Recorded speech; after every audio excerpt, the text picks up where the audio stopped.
በስመ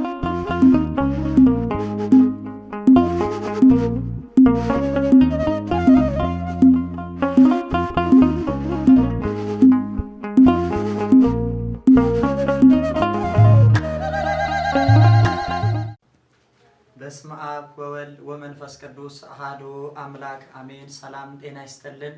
በመላው ዓለም የምትገኙ ውድ ኦርቶዶክሳውያን እንኳን ለገናናው መልአክ ለኃያሉ ለቅዱስ ገብርኤል ዓመታዊ ክብረ በዓል በሰላምና በጤና አደረሳችሁ አደረሰን። ቁልቢ ቅዱስ ገብርኤል ለምን እንሄዳለን?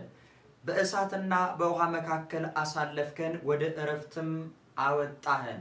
በያላችሁበት ከበዓሉ በረከት ረድኤት እንዲያሳትፈን የአምላካችን ቅዱስ ፍቃድ ይሁንልን።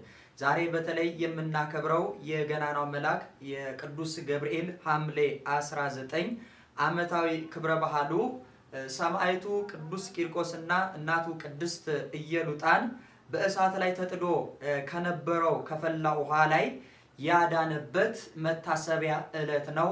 እንኳን አደረሳችሁ። ታዲያ የመልአኩ የቅዱስ ገብርኤል ተአምሩ በሚነገር ጊዜ በሀገራችን በኢትዮጵያ በመላው ቦታ ላይ ይከበራል። ነገር ግን ተአምሩን ስናነሳ ደግሞ ለየት የሚያደርገው ስፍራው ደግሞ አንዱ ቁልቢ ገብርኤል ነው። ስለተሰሚው ቅዱስ ገብርኤል በተለይ ቁልቢ የምናገኘው ተአምሩ እጅግ ልዩ ነው። ከአራቱም የኢትዮጵያ ማዕዘናት ከሰሜን፣ ከምስራቅ፣ ከደቡብ ወደዚህ ቦታ ላይ ይጓዛል። ቁልቢ ለምንድን ነው የምንሄደው? በቁልቢስ ያለው ተአምር ምንድን ነው? በተጨማሪም ደግሞ ቁልቢ መቼ ተመሰረተ? ታሪኩ እንዴት ነው የሚለውን በጥቂቱ ከባህሉ ጋር አንድ ላይ አያይዘን ወደ እናንተ የምናደርስ ይሆናል። ሚዲያው ከራዲዮን ኦርቶዶክስ መንፈሳዊ ሚዲያ ነው። አብራችሁን ቆዩ። ቁልቢ ቅዱስ ገብርኤልን ቦታውና ታሪኩን ስናይ በተለይ ከመዲናችን ከአዲስ አበባ በስተ ምስራቅ 461 ኪሎ ሜትር ርቀት ላይ የሚገኝ ሲሆን ይህ ስፍራ አስቀድሞ የዛሬ 1000 ዓመታት ታሪክ ያለው ትንቢት የተነገረለት ስፍራ ነው። ቁልቢ የኦሮምኛ ቋንቋ ሲሆን ትርጓሜው ሽንኩርት የሚል ትርጉምን ይሰጠናል። ታዲያ በምስራቅ ሐረርጌ ሀገረ ስብከት የሚገኘው ይህ ተአምረኛው የቁልቢ ቅዱስ ገብርኤል የሚገኝበት ስፍራ በምስራቅ ሐረርጌ በሜታ ወረዳ በቁልቢ ከተማ የሚገኝ ነው። ይህ ታላቁ ደብር ማለት ነው። የከተማው የሜታ ወረዳ ዋና ከተማ ደግሞ ጨለንቆ ናት። ስለዚህ ቦታ ላይ ታዲያ ለማወቅ ወደኋላ መለስ ብለን ታሪክ ስናይ በ9ኛው መቶ ክፍለ ዘመን ዮዲት ጉዲት ተነስታ አብያተ ክርስቲያናትን ስትመዘብር፣ ንዋያተ ቅዱሳትን ስታጠፋ፣ መጽሐፍ ቅዱስን መጻሕፍቶችን ስትቆነስል፣ ካህናት አባቶቻችንን ስትገድል፣ ቤተክርስቲያንን በምታቃጥል ጊዜ ንዋያተ ቅዱሳትን ለማትረፍ የቀሩትን ለመሸሸግ በዚያን ጊዜ የነበረው ገና ታናሽ ብላቴና የነበረው ንጉስ አንበሳውድም አክሱም መንግስቱም ቤተ ክህነቱም ቤተ መንግስቱም የተስፋፋበት ይልቁንም መቀመጫው የነበረበት በአክሱም ነበር። ታዲያ ከዚያ ተነስቶ ንጉስ አንበሳውድም በአክሱምና በአካባቢ የነበሩ ታቦታትን ንዋያተ ቅዱሳትን መጻሕፍቶችን በመያዝ ወደ ደቡብ ኢትዮጵያ ወደ ዝዋይ ወይም ባቱ እንደመጡ ይነገራል ማለት ነው። ታዲያ በዝዋይ ስንመጣ ደግሞ ብዙ ንዋያተ ቅዱሳትን ሸሽጋ ያስቀመጠች ታቦታትን ንዋያተ ቅዱሳትን ሸሽጋ ያስቀመጠች እጅግ ታሪካዊ ቦታ ናት ዝዋይ። በዝዋይ ደግሞ 5 ደሴቶችን እናገኛለን ማለት ነው። በዝዋይ ብዙ ስደቶች ነበሩ። ከነዚህ መካከል ሁለቱን ስናይ በዮዲት ጉዲት በ9ኛው መቶ ክፍለ ዘመንና እንደዚሁም በ16ኛው መቶ ክፍለ ዘመን በግራኝ አህመድ ምክንያት ብዙ ንዋያተ ቅዱሳትን ታቦታትን ይዘው ወደዚህ ገዳማት እንደተሰደዱ ታሪክ ይነግረናል። በዝዋይ ደሴቶች 5 አሉ። በእነዚህ መካከል ታቦተ ጽዮንን ሌሎቹንም ታቦታት እንደዚሁም ንዋያተ ቅዱሳት ተሰደው የመጡበት ቦታ ነው። ታዲያ ለ40 ዓመታት በስደት ከቆዩ በኋላ ንጉስ አንበሳውድም ወደ አክሱም ሲመለሱ በአክሱም ገብተው የንዋያተ ቅዱሳት ቆጠራ ሲደረግ ታቦተ ቅዱስ ገብርኤል በዝዋይ መቅረቱ በታወቀ ጊዜ ከኤርትራ ደብረ ሲና ማለት ነው ሁለቱ ወንድማማቾች አብርሃ ወአጽብሃ በፍሬምናጦስ አማካኝነት ክርስትናን እንግዲህ የተጠመቁበት የተነሱበት ቦታ እጅግ ልዩ ስፍራ ናት። ደብረ ሲና በኤርትራ የምናገኛት ገዳም ናት። በቦታው ላይ በጌታችን ግርፋት ልክ 6666 ድንጋይ ያለበት ከነዚያ መካከል አንዱ አሁንም በዚያ ቦታ ላይ ጸሎት የሚያደርሱበት ቦታ እንዳለ አሁንም የምናይበት ቦታ ነው። በተለይ ወደ ቦታው ላይ ከተመለሱ በኋላ ታቦተ ገብርኤል በዝዋይ መቅረቱ በታወቀ ጊዜ አባ ሌዊ የተባሉ ከደብረ ሲና የመጡ ታላቅ አባት ከንጉስ ፍቃድ ጠይቀው ወደ ዝዋይ አቅንተው ዝዋይ ከመጡ በኋላ አባ ሌዊ 7 ቀን ሱባኤ ይዘዋል፣ ታቦቱን ለመያዝ ማለት ነው። ከ7 ቀን ሱባኤ በኋላ ታቦተ ቅዱስ ገብርኤልን ይዘው ወደ አክሱም ለመውጣት በሚጓዙ ጊዜ ቅዱስ ገብርኤል ተገልጦ እኔ ወደማሳይ ቦታ ታቦቱን ይዘህ ሂድ ብሎ ትእዛዝ እንደሰጣቸው እናያለን። አባ ሌዊም ታቦቱን ይዘው ቅዱስ ገብርኤል እየመራቸው ልክ ሰባ ሰገልን እየመራ ወደ ቤተልሔም እንዳደረሳቸው ሁሉ አባ ሌዊንም መላኩ ቅዱስ ገብርኤል በመጨረሻም ቁልቢ እንደደረሱ እናያለን ማለት ነው። በዚህ በሜታ በዙሪያው ቀርሳ ሌሎች አካባቢ ስሞች አሉ አዋሳኝ። ብዙ ጊዜ በተለምዶ ግን ጋራ ሙለታ ብለው የሚጠሩት አሉ። ጋራ ሙለታ ከቦታው ርቀት አለው።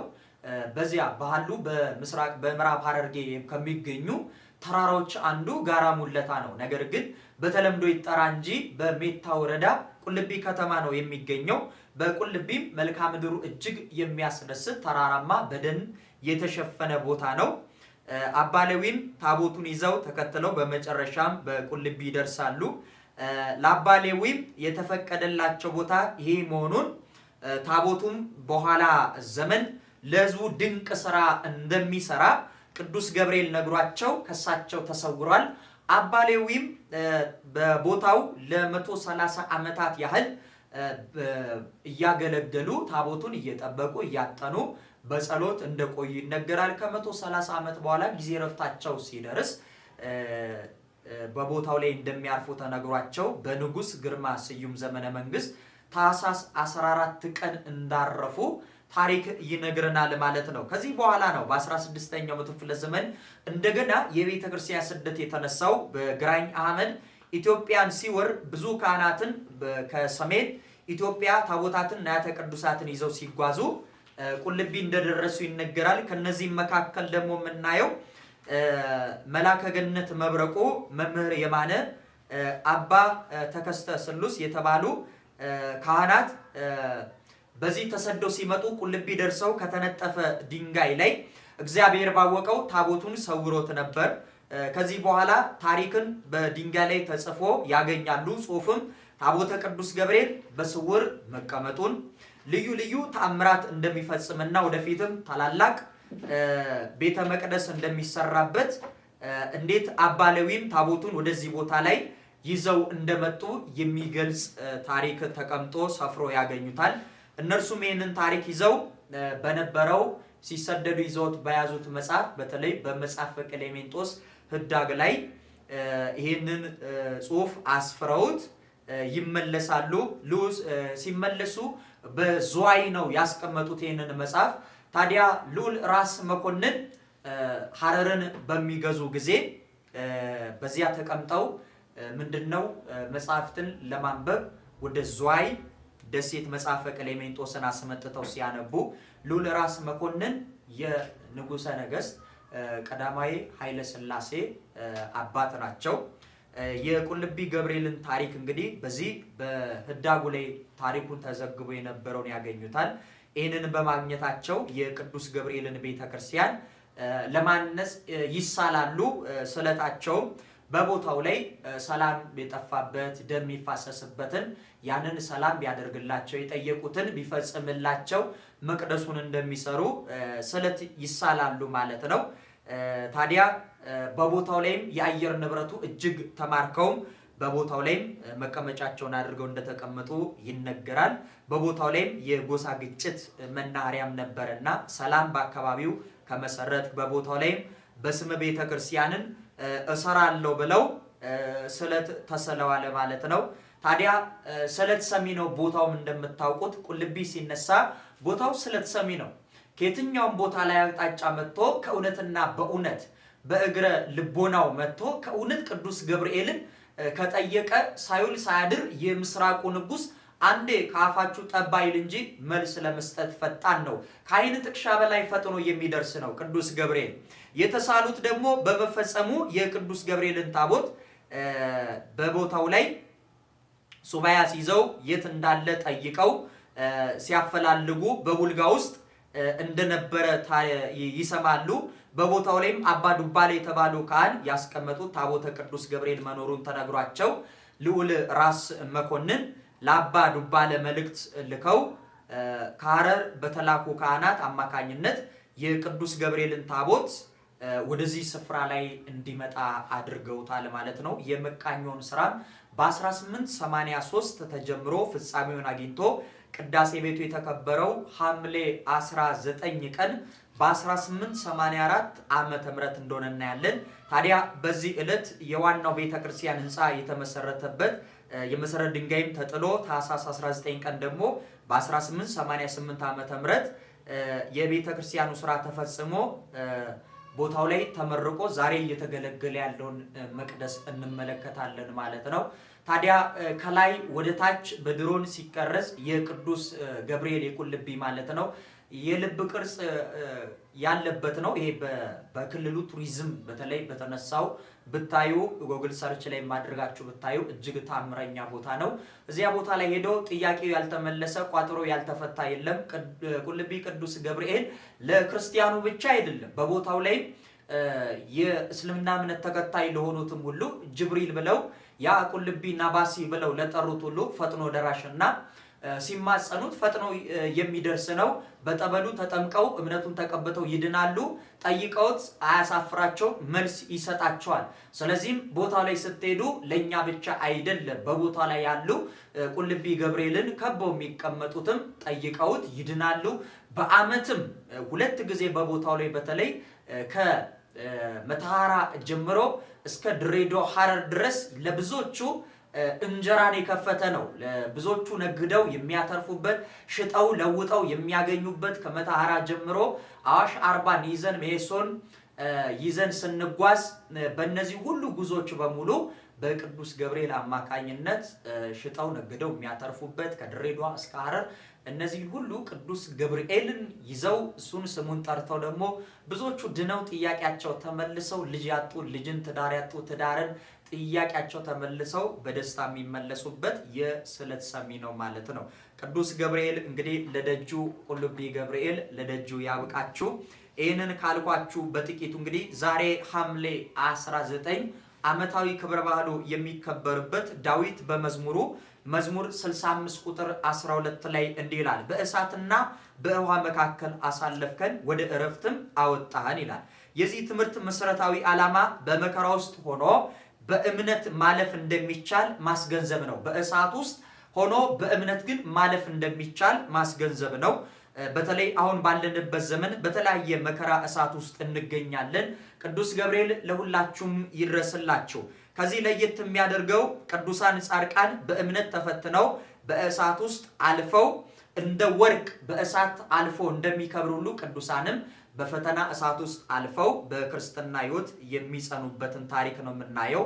በተለይ አስቀድመው አምላካችን እግዚአብሔር እርሱን አምነው እርሱን ተደግፈው በእርሱ ጥላ ስር ሆነው ለሚጓዙ ሁሉ በነቢዩ ኢሳይያስ ትንቢተ ኢሳይያስ ምዕራፍ 43 ቁጥር 1 እስከ 3 ላይ ስናነብ ያዕቆብ ሆይ የፈጠረ እስራኤልን ሆይ የሰራ እግዚአብሔር እንዲህ ይላል፣ ተቤዥቻለሁና አትፍራ፣ በስምም ተጠርቻለሁና አንተ የኔ ነህ። በውስጥ ባለፍክ ጊዜ ካንተ ጋር እሆናለሁ፣ በወንዞችም ውስጥ ባለፍክ ጊዜ አያሰጥምም፣ በእሳት ውስጥም በሄድክ ጊዜ አትቃጠልም፣ ነበልባሉም አይፈጅም። እኔ የእስራኤል ቅዱስ አምላክ እግዚአብሔር መድኃኒት ነኝና ይላል። ይሄ ቃል እንግዲህ በእሳት ውስጥ ባለፍክ ጊዜ ይላል። በማለፍ ብቻ አይደለም፣ በገባህበት ጊዜ ሁሉ እሳቱ አንተን አያቃጥልም፣ ባህሩም አንተን አያሰምጥም። እኔ አምላክ እግዚአብሔር መድኃኒት ነኝና ይላል። ስለዚህ በውሃ ውስጥ ባለፍክ ጊዜ ውሃው አያሰምጥም፣ በእሳት ውስጥም ባለፍክ ጊዜ እሳቱ አንተን አያቃጥልም ብሎ ቃል እንደገባው ዛሬም በተለያየ ዘመን ላይ በእሳት ውስጥ በእምነት ውስጥ ሆነው ስለ እምነታቸው እሳት ውስጥ እየተጣሉ በአንበሳ ጉድጓድ ውስጥ እየተጣሉ በውሃ ውስጥ እየተጣሉ መከራን እየተቀበሉ በእምነት የተሻገሩ አሉ። ታዲያ ዳዊት ይህንን ስለምን ተናገረው ስንል ለእስራኤላውያን ስለ ሁለት ነገር ተናግሮታል። ሶስተኛ ግን አሁን ባለንበት በተለይ በአራተኛው መቶ ክፍለ ዘመን በ303 ዘመነ ሰማዕታት ከምንልበት ዘመን እስካሁን ያለንበት ዘመን ይነገራል ይሄ ቃል ማለት ነው። ለእስራኤል ስለ ሁለት የተናገረውን ስናይ አንደኛ እስራኤላውያን በግብፅ ለ430 ዘመን በባርነት ፒራሚድ ጡብ እያቦኩ ፒራሚድን እየገነቡ በመከራ ውስጥ ነበሩ። የራሔል እንባ በራማ ተሰማ እንዳለው ሴቶቻቸው እንባቸውን እያፈሰሱ የወለዶቻቸው ልጆች እንኳን ሳይቀር በጡቡ እያቦኩ እርገጡት እያሏቸው የወንድ ልጃቸውን እየገደሉ እያፈኑ መከራ ይደርስባቸው ነበረ። ይሄ እሳት ነበረ። ከዚህ ሁሉ መከራ ውስጥ ግን እግዚአብሔር አምላክ እንባቸውን ተመልክቶ ነብዩ ሙሴን አስነስቶ ከላይ ቅዱስ ሚካኤልን ከስር ሙሴን አስነስቶ ከ430 ዘመን በኋላ ከፈርዖን ቀንበር ያወጣበትን አስቦ ዳዊት አባቶቻችንን ከዚያ እንደ እሳት እንደ ውሃ ከሆነው መከራ ሁሉ አወጣ አዳንከን ብሎ ያመሰገነበት ነው። ያ የፈርዖን አገዛዝ እንደ እሳት የነበረ መከራ ነበረ። ይሄ ብቻ አይደለም፣ በውሃ ውስጥ መካከል አሳለፍከን አለ። በፊታቸው የኤርትራ ባህር ሲያረገርግ ከኋላ የፈርዖን ሰራዊት ሲመጣ ወዴት እንሂድ ብለው በጮሁ ጊዜ እግዚአብሔር አምላክ አሁንም ሙሴ በያዝከው በትር ባህሩን ክፈለው አለው። በዚህ ጊዜ ባህሩን ከፍሎ እስራኤላውያንን አሻግሮ ጠላትን ገሎ እነሱን ምድረ ርስት ከነዓንን አስገብቷቸዋል ማለት ነው። ስለዚህ ከእሳትም ከውሃም አሻግሮ ወደ እረፍት አወጣህን አለ። ወደ ከነዓን እንዳገባቸው ዳዊት ይህንን አይቶ ዘምሯል ማለት ነው። ሁለተኛ ደግሞ በሰባ ዘመን ደግሞ በባቢሎን ተማርከው መቅደሳቸው ፈርሶ ህዝቡ ተማርከው ከተማቸው ተቃጠላ መቅደሱ ፈርሶ በነበረበት ዘመን በባቢሎን ምርኮ በሰባ ዘመን ላይ ስናይ የዜማ ዕቃቸውን ሰቅለው በሚያለቅሱበት ዘመን ላይ እግዚአብሔር አምላክ ነቢያቱን አስነስቶ የነሱን እንባ ተመልክቶ መቼውን ኢየሩሳሌምማ ከዚህ በኋላማ አትሰራም፣ እንደፈረሰ ትቀራለች፣ መቅደሱም አይታነጽም፣ ከዚህ በኋላስ በአንድነት ተሰብስበን እንዘምራለን ወይ እናመሰግናለን ወይ ይሄስ አይሆንም ብለው በሚያዝኑ ጊዜ እግዚአብሔር አምላክ ያንን ታሪክ ቀይሮላቸው እንደገና ነቢያቱን አስነስቶ በዘሩባቤልም በሌሎችም አነሳስቶ ከተማዋን ዳግም መቅደሱን አሰርቶ ዳግም እንዲያገለግሉና ከዚያ ህይወት ከለቅሶ ከመከራ ከስቃይ እንዳወጣቸው ዳዊት ሲዘምር እግዚአብሔርን ምን አለ? በእሳትና በውሃ መካከል አሳለፍከን ወደ እረፍትም አወጣን ብሎ ስለ እስራኤል የዘምረው ያመሰገኑን እናያለን። ለዛሬው ባህል ደግሞ ሰተን ስናይ የቅዱስ ገብርኤልን በተለይ ከምናከብራቸው በዓመት 2 ጊዜ እናከብራለን። ይሄውም ታኅሳስ 19 ሰለስቱ ደቂቅን አናንያ አዛርያ ሚሳኤልን ከሚንበለበለው እሳት ማለት ነው ከእቶን እሳት ናቡከደነጾር በዱራ ሜዳ ላይ ይህንን እሳት አንድዶ ለኔ ለጠረኩት አለዝቤ ለሰራሁት ካልሰገዳችሁ ወደ እሳቱ ትጣላላችሁ አለ። እኛ ግን አንተ ለሰራው ላቆምከው ምስል አንሰግድም ባሉት ጊዜ ወደ እሳቱ ውስጥ ቢጣል ከዓይን ጥቅሻ በላይ ፈጥኖ ደርሶ ሰለስቱ ደቂቅን ያዳነበት ቀን ይታሰባል። ሐምሌ 19 ደግሞ ሕፃኑ ሰማዕቱ ቅዱስ ቂርቆስና እናቱ ቅድስት ኢየሉጣን በእሳት ላይ ወደ ተጣደው ወደ ፈላ ውሃ በተጣሉ ጊዜ በእምነታቸው ቅዱስ ገብርኤል ፈጥኖ ያዳነበት ቀን በሰፊ ይነገራል። ታሪኩ ወደ ኋላ በአራተኛው መቶ ክፍለ ዘመን በ303 ዓመተ ምህረት በተለይ ያ ዘመን ዘመነ ሰማዕታት ይባላል። ሮምን ከፋፍለው እነ ኔሮን እነ ዲዮቅልጥያኖስ እነ መክሲማኒዮስ እነ ለስከንድሮስ ሌሎቹም በክርስቲያን ላይ ፈተናና መከራ ያደርሱባቸው የነበረ ዘመን ይሄ ክፉ ነገስታት በክርስቲያኖች ላይ ክፉ ዘመቻ የከፈቱበት ዘመን ስለነበረ አብያተ ጣዖታት ይከፈቱ አብያተ ክርስቲያናት ይከፈቱ ብለው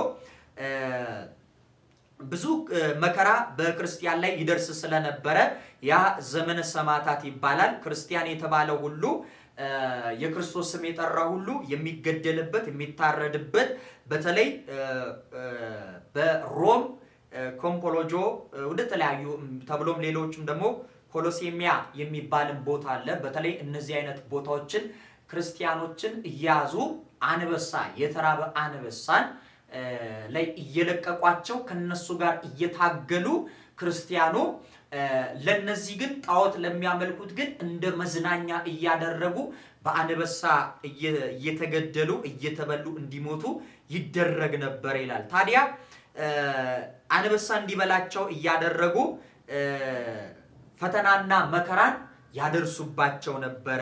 እንደዚሁም ደግሞ ለጣዖታቸው በምላሳቸው ምስጋናን ያላቀረቡ በእጃቸው መስዋዕትን ያላቀረቡ እነዚህን ሁሉ ክርስቲያኖችን ምላሳቸውን እየቆረጡ እጃቸውን እየቆረጡ መከራን ያደርሱባቸው ነበር ይላል። ታዲያ በእነዚህ በአሰቃቂ ፈተና በሚደርስባት በጣሊያን ሮም አውራጃ በተለይም በታናሿ እስያ ልዩ ስሙ አንጌቤን በተባለው ቦታ ላይ ቅድስት ኢየሉጣና ባለቤቷ ቆዝሞስ ወይም ስምዖን ብሎ የሚጠሩታል ደገኛ እግዚአብሔርን የሚፈሩ ክርስቲያን ነበሩ ይላል። ታዲያ ቅድስት ኢየሉጣ ከባለቤቷ ጋር በኖረችበት ዘመን አንድ ልጅን ወልዳለች። የተወለደውም በኅዳር 15 ሲሆን የልጁ ስምም ቂርቆስ ይባላል ማለት ነው። የቅድስት ኢየሉጣ ባለቤትም ብዙም ከእርሷ ጋር ሳይቆይ ረፍተ ሞት ገጥቶት ባረፈ ጊዜ ባንቀላፋ ጊዜ ባለቤቷ ካረፈ በኋላ ልጇን የማሳደግ ኑሮን የመምራት ሙሉ ለሙሉ ጫኗ በእርሱ ላይ ከሆነ በኋላ አስቀድሜ እንደነገርኳችሁ በክርስትና ሕይወት ፈተና መከራ ስለነበረ በዚያን ዘመን በሮም ያሉ ክርስቲያኖች ሁሉ ወደ አጎራባች አገራቶች መሰደድን ጀመሩ ይላል። ቅድስት ኢየሉጣም የ3 ዓመት ልጇን ቅዱስ ቂርቆስን ይዛ አጎራባች ወደ ሆኑ ሀገራት ወደ ኢዮቄን ወደ ተባለችዋ ወደ ተርሴስ ማለት ነው ወደዚያ እንደተሰደዱ ይነገራል። ወደ ኢቆናውያን የተባለችዋ ስፍራ ላይ በተጓዙ ጊዜ ያንን ግዛት የሚገዛ የነበረው ለእስክንድሮስ ጨካኙ ክርስቲያንን የሚጠላ የሚያሳድድ ነበረ። እያሳደደ ክርስቲያኖችን በሚገል ጊዜ ኢየሉጣን ከነልጇ ይዞ ይጠይቃል። ስምሽ ማን ነው ይላታል። ስሜስ የማይጠፋ ስም አለኝ፣ እርሱም በከበረ ደሙ እኔን ያከበረኝ፣ እርሱ ሞቶ እኔን በሕይወት ያቆመኝ፣ እርሱም ክርስቲያን እባላለሁ፣ በክርስቶስ ክርስቲያን ነኝ ብላ ተናግራለች። ጊዜያዊ ምድራዊ የሥጋዊ ስሜ ግን ኢየሉጣ ነው፣ ልጄ ደግሞ ቂርቆስ ይባላል አለችው። በዚህ ጊዜ ክርስትና እምነታችሁን መካድ አለባችሁ ብሎ ያስነሳቸዋል። ቂርቆስ ግን ገና በ3 ዓመቱ ክርስትና እምነትን ጡቷን እያጠባችው እምነቱ ምን እንደሆነ አጥብቃ አስተምረዋለች። በእምነቱ ጽኑ የሆነ ነው። ገና በ3 ዓመቱ ለብዙዎች አባት የሆነ ነው ቅዱስ ቂርቆስ ማለት ነው። ታዲያ በዚያን ዘመንም ይህንን አምልኮ ለጣዖት እንዲሰግዱ ጣዖትን እንዲያመልኩ በታዘዙ ጊዜ አንተ ጠርበ ለዝበላ ቆምቆማ አንሰግድም፣ እኛ አንድ አምላክ አለን እሱም ሰማይና ምድርን የዘረጋ ነው ብለው በተናገሩት ጊዜ ቂርቆስ ተጠርቶ ልጄ ይመስክር፣ ልጄ የተናገረውን እኔም እከተላለሁ ብላ ልጇን አስጠርታ እኔም ክርስቲያን ነኝ እማመልከው አምላኬን መድኃኒቴን ኢየሱስ ክርስቶስን ነው ብሎ መስክሯል ማለት ነው። የአባቶቻችንን የቅዱሳንን አምላክን በመሰከረ ጊዜ እነሱን ለመቅጣት እጅግ መርዛማ የሆኑ ሴፍጥ ያሉበትን ብዙ ነገሮችን አድርገው በትልቅ ጎላ ብረት ውስጥ አድርገው እንጨትን ሰብስበው ያንን እሳት እንዲያነዱ አደረጉ ይላል። እንዳውም ከዚህ የበለጠ የውሃው ፍላት እንደ ክረምት ነጎድጓድ ነበረ። የውሃውም የእሳቱን ፍላት ርዝመቱ ወደ ላይ ክንድ ይረዝም ነበረ። በዚህ መከራ ውስጥ እዚህ ስቃይ ውስጥ ጨምሮ ሊያቃጠላቸው አሳያቸው። ታዲያ ወደዛ በቀረቡ ጊዜ ግን ኢየሉጣ ፈርታ ደንግጣ ነበረ። ይህ የ3 ዓመት ሕፃን ግን እናቴ ሆይ አትፍሪ፣ አናንያ አዛሪያ ሚሳኤልን እግዚአብሔር አምላክ መልአኩን ልኮ ከእሳት ሁሉ እንዳዳናቸው ሁሉ እኛንም ከዚህ ከሚንተከተከው ከፈላ ውሃ እኛንም ያድነናል ጽኚ እያለ እናቱን ያጸናት ነበር ይላል በእምነት። እሷ ግን አንተን የወለድኩባትን ቀን አመሰግናለሁ፣ አንተ ለኔ ልጅ ብቻ ሳይሆን አባትም ጭምር ነህ እያለች ልጇንም ታመሰግን ነበር ይላል። በልጅ ወልደው የሚከብሩ የሚመሰገኑ አሉ። በልጅ ወልደው ደግሞ የሚያዝኑና የሚማረሩ አለ። አንተን የወለድኩበት ቀን ምን ነው የዛን ቀን ድንጋይ ሆኖ ማህፀኔ ተዘግቶ በቀረ የሚሉ አሉ። እንደዚህ ደግሞ በእምነትም ደግሞ የሚያጸኑ አሉ። ሕፃኑ ሰማዕቱ ቅዱስ ቂርቆስ እናቱን አጸና። በአንድነት ሆነው ወደ እግዚአብሔርም ጸለየ ነው የሚለው። ጌታዬ አምላኬ መድኃኒቴ ኢየሱስ ክርስቶስ ሆይ ይህንን ምድራዊውን የሚፈላውን የሚንተከተከውን መከራና ውሃን አይታ ፈርታ የዘላለም ቤቷን እንዳታጣ ጌታ ሆይ አይነ ልቦናን ግለጥላት፣ የእምነትን ጽናትን በልቧ አሳድር ብሎ ለመነላት። በዚህን ጊዜ እግዚአብሔር አምላክም የሚያጽናናንም ኃይልንም ሰጣት። በዚህን ጊዜ ተያይዘው በደስታ ወደሚንተከተከው ውሃ ገቡ። ነገር ግን ክብር ይግባውና አምላካችን እግዚአብሔር በስሙ ላመኑ አስቀድሞ እንደተናገረው በነቢዩ ኢሳይያስ ትንቢተ ኢሳይያስ ምዕራፍ 43 ቁጥር 1 እስከ 3 ስታነቡ በስሜ ታምናልና ተቤዥቻለሁ፣ በእሳት ውስጥ ባለፍክ ጊዜ እሳቱ አያቃጥልም፣ በውሃ ውስጥ በሄድክም ውሃው አያሰምጥም ብሏልና ዳዊትም ይህንን ብሎ ዘምሯልና